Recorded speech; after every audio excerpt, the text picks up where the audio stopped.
Welcome to UPSC exam prep. आज है 17 दिसंबर 2023 और स्वागत है आपका करंट अफेयर्स न्यूज डिस्कशन में। तो आइए शुरू करते हैं। आज का हमारा पहला आर्टिकल है फ्लाइंग विंग टेक्नोलॉजी डिमॉन्स्ट्रेटर के बारे में। तो आइए देख लेते हैं। ये कुछ इस तरह का है, तो आइए देखते हैं इसके बारे में। अभी हाल ही में रक्षा अनुसंधान और विकास संगठन यानी DRDO ने कर्नाटक के चित्रदुर्ग में autonomous flying wing technology demonstrator का सफलतापूर्वक उड़ान का परीक्षण किया है। तो देखते हैं ये फ्लाइंग विंग प्रौद्योगिकी प्रदर्शक के बारे में। यह एक स्वदेशी हाई स्पीड फ्लाइंग विंग मानव रहित हवाई वाहन है। इसे DRDO के वैमानिकी विकास प्रतिष्ठान द्वारा डिजाइन और विकसित किया गया है। इस विमान की पहली उड़ान का प्रदर्शन जुलाई 2022 में किया गया था। इन उड़ान परीक्षणों से मजबूत वायुगतिकीय और नियंत्रण प्रणालियों के विकास में उपलब्धियां हासिल हुई हैं। ये एकीकृत वास्तविक समय और हार्डवेयर इन लूप सिमुलेशन और अत्याधुनिक ग्राउंड कंट्रोल स्टेशन हैं।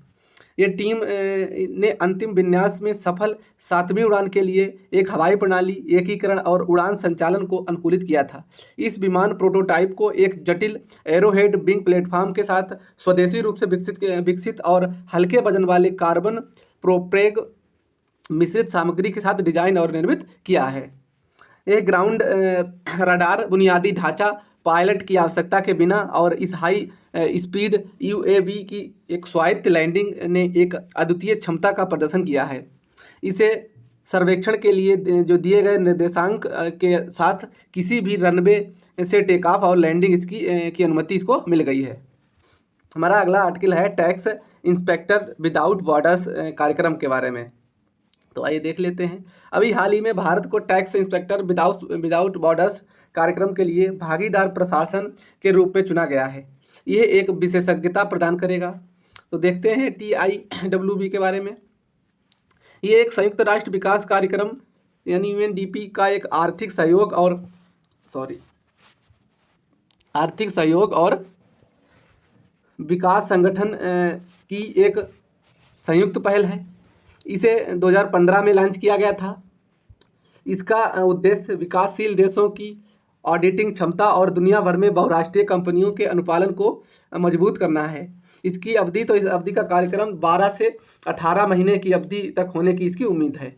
इसके तहत भारत TIWB सचिवालय के सहयोग से UNDP के देशीय कार्यालय बारबाडोस और पूर्वी कैरिबियाई के जो समर्थन से सेंट लूसिया को अपने प्रशासन के तकनीकी ज्ञान और कौशल को स्थानांतरित कर सर्वोत्तम अभ्यासों को साझा करके और प्रशासन को मजबूत करने के लिए सहायता करेगा। इस कार्यक्रम का ध्यान सामान्य रिपोर्टिंग मानक और ढांचे के तहत सूचना और स्वचालित आदान प्रदान के प्रभावी उपयोग पर होगा। ये कार्यक्रम कर मामलों और सहयोग को मजबूत करने और विकासशील देशों के घरेलू जो संसाधन होते हैं इनको जुटाने के प्रयास में योगदान करने के लिए एक अंतर्राष्ट्रीय समुदाय के व्यापक प्रयासों का पूरक है। हमारा अगला आर्टिकल है बीमा के समर्पण मूल्य यानी सरेंडर वैल्यू के बारे में। तो देखते हैं। भारतीय बीमा और विनियामक जो विकास प्राधिकरण IRDAI ने हाल ही में जीवन बीमा पॉलिसियों के लिए समर्पण मूल्य बढ़ाने के लिए एक महत्वपूर्ण परामर्श पत्र जारी किया है। तो देख लेते हैं बीमा में समर्पण मूल्य के बारे में। इस पॉलिसी का समर्पण मूल्य वह राशि है जो बीमा कंपनी को पॉलिसी धारक को तब वापस भुगतान करेगी जब वह परिपक्वता से पहले पॉलिसी समाप्त करने का निर्णय लेता है। ये जब बीमा कंपनी मतलब जो बीमा धारक होगा उसको जब वापस कर लेगी जब उसका जो परिपक्वता की अवधि होगी उससे पहले अगर वो अपना बीमा तोड़ देता है तो उसको देगी। ये केवल सरेंडर लाभ वाली उन टर्म जो होती हैं बीमा पॉलिसियों पर ही लागू होता है। समर्पण मूल्य आमतौर पर भुगतान किए गए कुल प्रीमियम का 1% होता है जिसमें कोई भी लागू शुल्क या शुल्क शामिल नहीं होता है। समर्पण मूल्य की गणना कैसे की जाती है? तो ये टर्म इंश्योरेंस पॉलिसी में सरेंडर मूल्य की गणना में एक बीमा कंपनी दूसरे बीमा कंपनी से भिन्न होती है, मतलब सबका अलग अलग होता है। आमतौर पर समर्पण मूल्य की गणना निम्नलिखित कुछ कारक हैं इनके आधार पर की जाती है। जैसे पॉलिसी अवधि, तो इसमें पॉलिसी अवधि जितनी लंबी होगी समर्पण मूल्य उतना ही अधिक होगा। प्रीमियम भुगतान, तो इसमें जितना अधिक प्रीमियम भुगतान किया जाएगा जो मतलब और समर्पण मूल्य उतना ही अधिक होगा। पॉलिसी धारक की आयु, तो पॉलिसी सिलेंडर करते समय पॉलिसी धारक जितना छोटा होगा सिलेंडर मूल्य भी उतना ही अधिक होगा, क्योंकि जब छोटा होगा ज़्यादा दिन तक चलेगा वो प्रीमियम वैल्यू। सिलेंडर वैल्यू के लिए जो IRDAI के जो कुछ नियम हैं, तो इसमें इसके इडाई के क्या नियम हैं, तो ये इडाई के नियम कहते हैं कि टर्म प्लान वाला कोई भी व्यक्ति अपनी बीमा पॉलिसी छोड़ सकता है। हालांकि पॉलिसी 3 साल तक प्रभावी रहने के बाद ही पॉलिसी धारक को सिलेंडर मूल्य का भुगतान मिलेगा। इडाई यह तय करता है कि पहले 7 वर्षों के लिए पॉलिसी का सिलेंडर मूल्य क्या है। ये 3 वर्ष से समर्पण मूल्य भुगतान किए गए प्रीमियम का 30% तक है। इसमें पहले वर्ष के लिए भुगतान किया गया जो प्रीमियम शामिल नहीं होता है।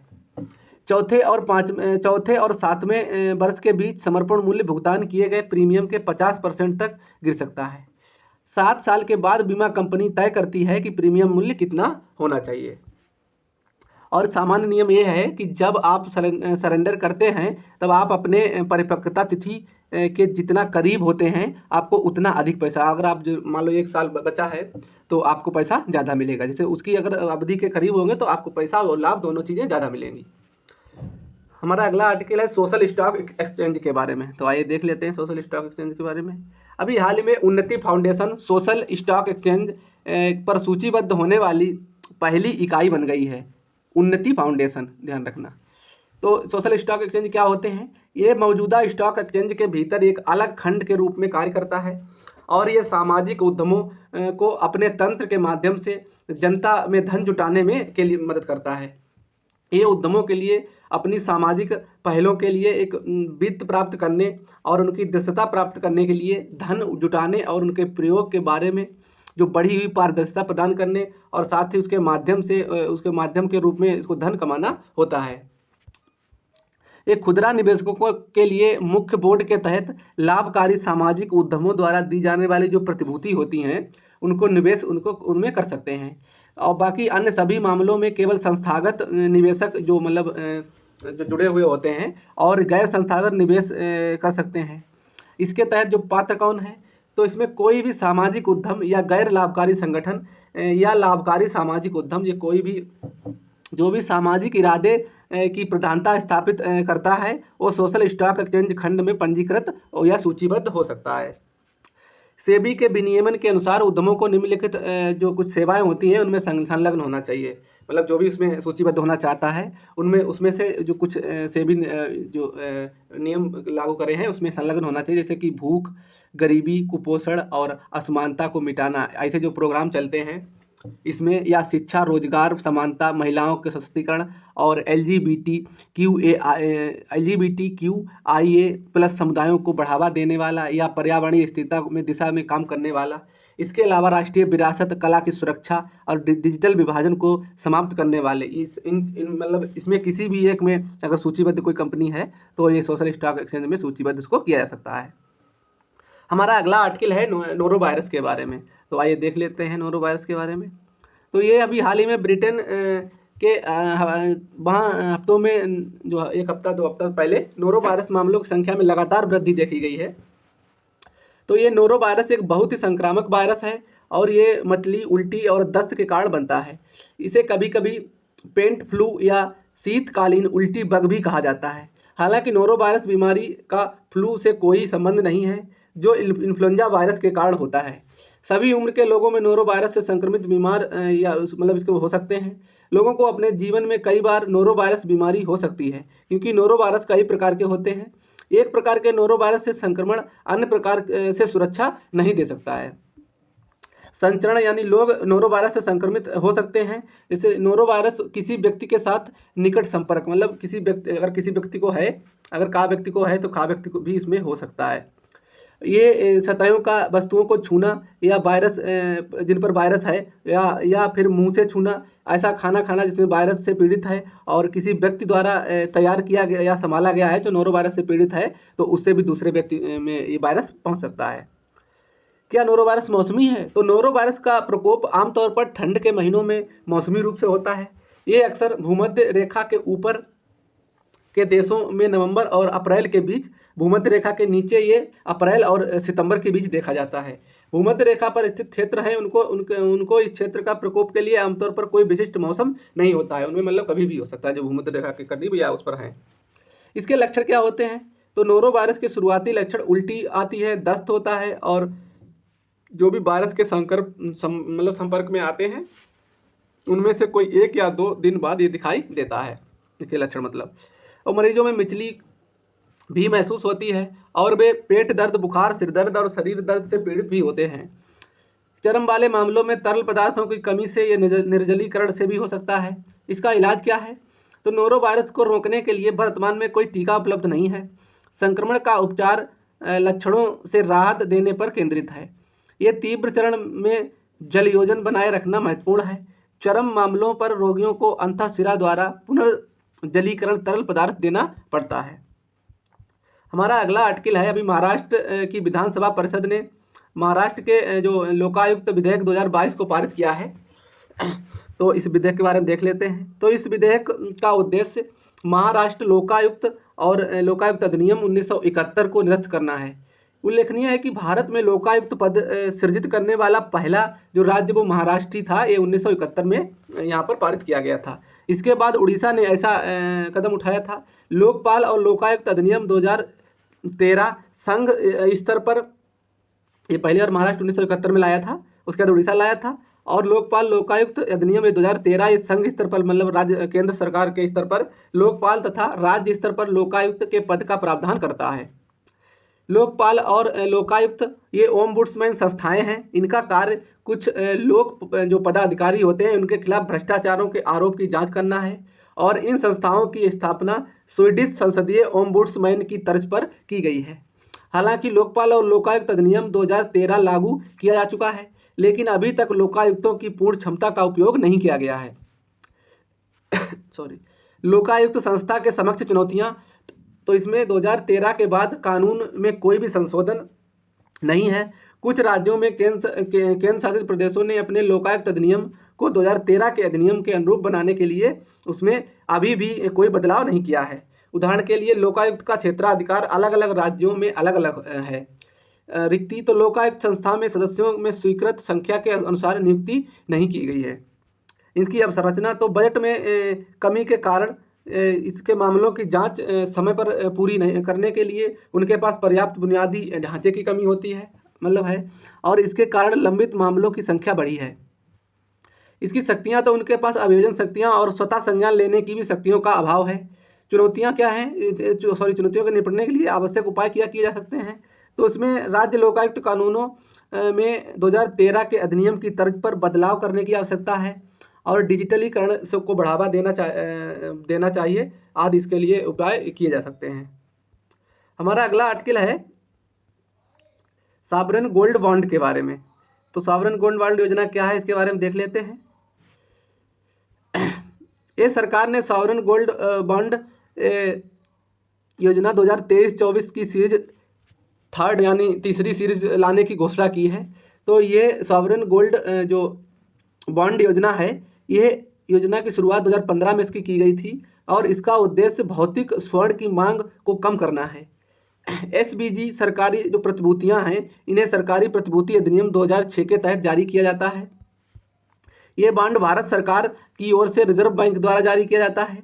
SBGs ये निवासी व्यक्तियों, हिंदू अविभाजित परिवारों और ट्रस्टेड विश्वविद्यालयों और धर्मार्थ संस्थानों को ही बिक्री के लिए किए जाते हैं। परिपक्वता अवधि, तो इसमें 5वें, 6वें और 7वें साल में योजना से बाहर निकलने का विकल्प होगा। साथ ही बॉन्ड की कुल धारण परिपक्वता अवधि 8 साल होगी। ये न्यूनतम निवेश 1 ग्राम सोना होता है, मतलब कम से कम 1 ग्राम सोना होना चाहिए इसके लिए, जो आप रख सकते हो, अधिकतम कितना भी। और अधिकतम व्यक्ति के मामले में ये जो व्यक्तिगत मामले में 4 किलो, और HUF के लिए 4 किलोग्राम, और ट्रस्ट जो होते हैं उनके लिए 20 किलोग्राम प्रतिवर्ष इसमें सोना रखने की मतलब सीमा है। हमारा अगला आर्टिकल है क्यासानूर फॉरेस्ट डिजीज के बारे में। तो अभी हाल ही में कर्नाटक में क्यासानूर फॉरेस्ट डिजीज यानी KFD वायरस, ये KFDV से एक व्यक्ति की मृत्यु हो गई है। इस वायरस की पहली बार पुष्टि कर्नाटक के क्यासानूर वन रेंज में हुई थी। इस कारण इसे क्यासानूर नाम दिया गया। तो क्यासानूर फॉरेस्ट डिजीज के बारे में, ये एक पशुजन्य रोग है जो क्यासानूर डिजीज के कारण होता है। क्यासानूर डिजीज ये टिक्स यानी किलनी के काटने से फैलता है। इसे मंकी डिजीज या मंकी फीवर के रूप में भी जाना जाता है। ये काले मुंह वाले जो लंगूर बंदर होते हैं तथा बुन्नेट मैकेक इस रोग के प्रति अति संवेदनशील हैं। ये संक्रमित बंदर वायरस का प्रसार मानव आबादी में भी कर सकते हैं। हमारा अगला आर्टिकल है राइट ऑफ फर्स्ट रिफ्यूज़ल के बारे में। तो अभी पत्तन पोत और परिवहन जलमार्ग मंत्रालय ने प्राइवेट टेंडर्स के लिए स्थानीय शिपिंग कंपनियों के लिए अभी राइट ऑफ फर्स्ट रिफ्यूज यानी ROFR के प्राथमिकता को बदल दिया है, क्रम को मतलब। तो ROFR के बारे में ये एक अनुबंधात्मक से अधिकार है। इसके प्राप्तकर्ता को दूसरों से पहले किसी अन्य अनुबंध करने वाले जो पक्षकार होते हैं उनके साथ लेन देन करने का अधिमान्य विकल्प प्रदान करता है। यदि ये अधिकार प्राप्तकर्ता लेन देन में प्रवेश करने से इनकार करता है तो ये बाध्यकारी अन्य प्रस्तावों पर विचार करने के लिए स्वतंत्र है। हमारा अगला आर्टिकल है बायोसिमिलर और जेनेरिक ड्रग्स के बारे में। तो ये बायोसिमिलर एक ऐसी दवा है जो संरचना और प्रभाव में एक जैविक दवा जैसी होती है। ये जैविक दवा किसी भी जीवित सूक्ष्म जीव का उपयोग किया जाता है इसमें, जैसे कि ईस्ट। इसकी प्रक्रिया तो इसमें अत्यधिक विशेषीकृत है और ये मूल दवा से लगभग समान ही होती है, लेकिन ये पूरी तरह समान नहीं होती है। जेनेरिक दवाएं में जैसे उनके ब्रांडेड समकक्षों के समान सक्रिय तत्व होते हैं और ये आमतौर पर रसायनों से संश्लित होते हैं। इनकी प्रक्रिया तो इनका उत्पादन करना आसान होता है और प्रभाव इनका तो ब्रांडेड दवाओं के समान ही होता है, क्योंकि जेनेरिक दवाएं वो दवाएं होती हैं जो पहले पेटेंट जिनका होता है, जिसका पेटेंट खत्म हो जाता है, उसके बाद जो दवाएं बनाई जाती हैं वही उन्हीं को जेनेरिक दवाएं बोलते हैं। इसलिए इनसे कोई खतरा भी नहीं होता, ना भी इनका प्रभाव जो दवाएं होती हैं उनके ही समान होता है। हमारा अगला आर्टिकल है अभी प्लेसेस इन न्यूज के बारे में। तो आज हम प्लेसेस न्यूज में ईरान देखेंगे। इसकी राजधानी तेहरान है। तो ईरान अभी भारतीय पर्यटकों के लिए वीज़ा की आवश्यकता को ईरान ने खत्म कर दिया, इसीलिए ईरान चर्चा में है। तो इसको देख लेते हैं थोड़ा। तो इसकी भौगोलिक स्थिति देखते हैं ईरान की। तो ये दक्षिण पश्चिम एशिया मतलब में स्थित एक देश है। इसकी सीमाएं उत्तर में इसकी सीमाएं आर्मेनिया, अजरबैजान, उत्तर पूर्व में ये तुर्कमेनिस्तान और अफगानिस्तान तुर्कमेनिस्तान से मतलब उत्तर पूर्व में से लगती हैं, और ये पूर्व में अफगानिस्तान एवं पाकिस्तान से लगता है इसकी सीमा, और पश्चिम में इराक तथा तुर्की से लगता है। इसकी सीमाएं उत्तर में कैस्पियन सागर और दक्षिण में फारस की खाड़ी, ओमान की खाड़ी से भी लगती हैं।